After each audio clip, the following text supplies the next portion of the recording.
In this episode, Golden and I discuss the Netflix animated series Trollhunters, Tales of Arcadia. Full speed ahead. The Omega Beam. Full power.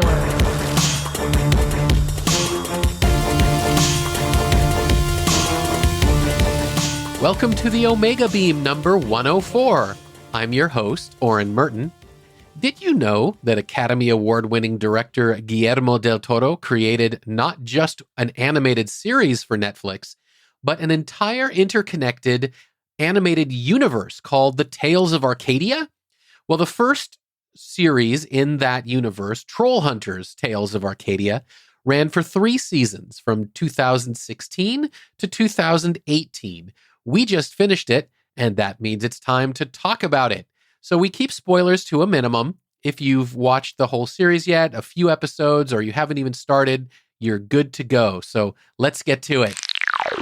I am here with Golden to talk about the Netflix animated series Trollhunters, Tales of Arcadia. We came to this one kind of backwards because we came sideways. Sideways. I would say sideways because there are actually like 3 different types of chapters. Yeah, there's 3 series. 3 series within this, and they kind of overlap a little bit. You have Tales of Arcadia, you have 3 Below, and then Wizards. Right, they're all Tales of Arcadia. Yeah. You have Trollhunters, 3 Below, and Wizards. We kind of started with the second. Right. And then we said, let's watch the third. Then from watching the third, we were like, I don't want to know what happens at the beginning now. Exactly. So Netflix is really, really, really firing on all thrusters when it comes to great animation. In a previous episode, we'd already talked about how much we love the Dragon Prince. And the Trollhunters, we're going to talk about the Trollhunters this time, but all the Tales of Arcadia are excellent. Those will get their own episode. But Trollhunters is really something special. You know, the actual plot, it's based on a book that Guillermo del Toro co-wrote in 2015, turned into an animated series in 2016. And it's his first children's series. Yeah, it's his first children's series.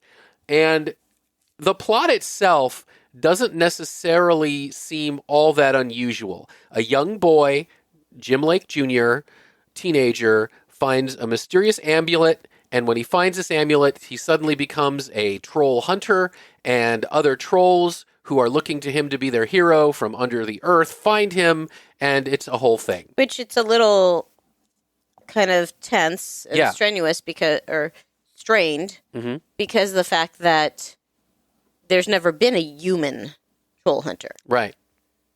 So there's a lot of, do we accept this? Do we not accept this? How can we accept? No, we have to find someone else. Right. So there's a lot of other... There's a lot of undercurrent to the story. There is, and there's, of course, your cast of his teen friends. He's got Toby, his kind of chubby best friend, who is not your stereotypical heroic sidekick. Who lives with Grandma, right, and doesn't really have a lot of supervision, kind of on his own and having to raise himself. Right. You have Jim Lake Jr., who's being raised by his mom. We don't know where Dad went to or what happened to Dad. Right. And then you have Claire Nunez, who is 2 parents, baby brother. Right. So you have all different sorts of family dynamics. Right. And you have body types you don't normally see in heroic fiction. You have people of color as well as white people. I mean, it's diverse right off the bat. Yeah, you mean some of the trolls are purple. Oh, yeah. Green. Yeah, well, blue. Absolutely. The trolls 4 are all arms, colors. Green. 6 eyes. Right. And you Tall, it's short. An excellent voice cast. Yes, the voice cast, any animation relies on, really any filmed story relies on the story, the acting, and the visuals. But animation, since it's all visuals in a sense, the animation has to be great, and then the voice has to sell it. And you have some big names. Yeah.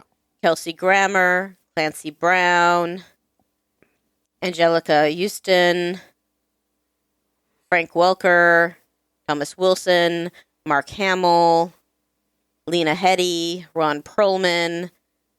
You have just a really just incredible cast of actors that are supporting these and we main have characters. to mention and then yes, you have elephant in the room. The elephant in the room, which is Anton Yelchin, who does the voice of the main character, Jim Lake Jr. He does so for, I think it's the first 2 seasons and 3 episodes. Yeah. And then I remember that when we got to the first episode where it was no longer Anton Yelchin, we just had to stop the episode for a moment and just try to, we just had to go through a period of acceptance that we no longer had Anton Yelchin with us. Yeah, because he really just brought so much life to Jim Lake Jr. He inhabited this character. And it was just very, very sad. Such a hopeful, such a talented young man whose life was cut tragically short. Yeah. The actor they got to replace him, Emil Hirsch, he's okay. I mean, he's certainly, especially once he gets into it, I think towards the end. I think it helped when he was making his voice a little gravelly. Yeah. So it kind of made it more like Anton Yelchin's, but yeah, I think one of the differences also is he was older, and this character is a teenager, and I think Anton Yelchin... It's only 14? The character? Yeah. Character's 16. 16, okay. And I think... I think he may start 15 because he has a birthday in one of the episodes. So I think he starts 15 and becomes 16. But Anton Yelchin sounded younger because he was younger. And I think that also helped lend an authenticity. But please don't feel like we're saying the character acting sucks towards the end. I mean, it doesn't. No, it's just when different. You're so used to hearing one person and it's that character and it's that person, and then it just changed. Right. And they do end the entire 3-season series of Trollhunters saying, in memory of Anton Yelchin, sure. Which I don't think it would be the same series if he hadn't been the voice actor originally. Absolutely. He became that character. Yeah, he really he brought a different side to Jim than Emil Hirsch did. Right. And I think the fact that Jim was not written to be a traditional action hero, that he is a confused kid, he wants to be a kid, that ultimately he wants what kids have. And at first, when he finds this amulet, he's kind of thinking, wow, I'm kind of a nerdy, geeky, scrawny kid, but now I have this and I can be what everyone else can be. And then over the course of the series, he not only realizes that he's much more, but he owns that responsibility. Well, and it's not just that he realizes it, it's that there's a point in the series where he's justifying his choices to someone. Right. And when he, towards the end of the series, is confused, he goes back to that and is like, wait a minute. No, I already basically told myself that this is my path. Right. And I think that does make a difference. And you have not just trolls and humans. You have different types of goblins. You have Noam Chomsky, because the gnomes are just... The gnomes are hilarious. The gnomes are very vicious, but Noam Chomsky kind of becomes part of the troll hunting group. Mm-hmm. And he is just a delightful character to see that develop. It's also, there's a particular young shape changer mm-hmm. that is brought into the series very early on. Not Enrique, who is also brings a lot of just... He is not Enrique. And it's not a flat character. Yeah. He's got a lot of depth to him. Mm-hmm. It's like, no, this is what I want. But yeah, no, I'll go ahead and do this too. Kind of like a chaotic neutral or chaotic good at different points. Mm-hmm. Where, yeah, it's still for him, but maybe he'll do that too. Maybe, yeah. Yeah, and speaking of the dimensions, everyone here is three-dimensional. You learn at the beginning when you meet Toby, he's just kind of this happy-go-lucky kid who just wants to be popular or whatever, and he knows it's not easy when you look like he looks. But then as you get into his character, you realize, no, he's actually had some tragedy in his life. And he's found his way of coping with it. And I think a lot of this series, it's been up for pretty much every single animation award. It's won a ton of awards, all the big awards this thing has been nominated for. I guess its first year in 2017, it was nominated for 9 Daytime Emmys, more than any other animated or live-action series. It's received or been nominated for a BAFTA, Annie, Kidscreen, Golden Reel, and Saturn. So this is definitely a series that goes far deeper than your average child's cartoon. And you have the romantic love interest. Sure. You have Toby also. Toby's romantic love interest is it's kind of like a teacup ride. Which is it's kind of crazy in the way it develops. Yeah. You have a bully character that it's interesting to see how that character changes between Trollhunters and then the following series. Sure. Well, even he's three-dimensional and has an arc. He's probably the most flat of the characters. 2.5-dimensional. And then you have another character, Eli Pepperjack, who is the nerdy, no one's going to believe him when he says he sees trolls or anything else, but he's paying attention. Right. And he's watching. And he's always watching. Right. And he's always listening. But no one wants to believe him. The characters are excellent. And of course, we should talk about the animation too. It's in that kind of 3D computer animated style, but the colors, the models, it's just beautiful. I mean, they really did a great job in bringing both the real world and the fantasy world to life. Yeah, and even like how the different characters move. Mm-hmm. Like certain characters can move certain ways. Right. And I think it's a very enjoyable series. It is. And I think it's one of those series where it was made for children, but like the best Pixar movies, there's a lot in there for grown-ups too. So it's the kind of thing that if you just want to watch it and you're an adult, you'll really like it. But if you have kids, they're going to adore it. And you will enjoy it too. It's not like, okay, well, now I have to sit with my kids and watch this thing they like. It's got a lot of depth. And it's the kind of thing that, dare I say, it's good for kids to see the level of intelligence and acceptance.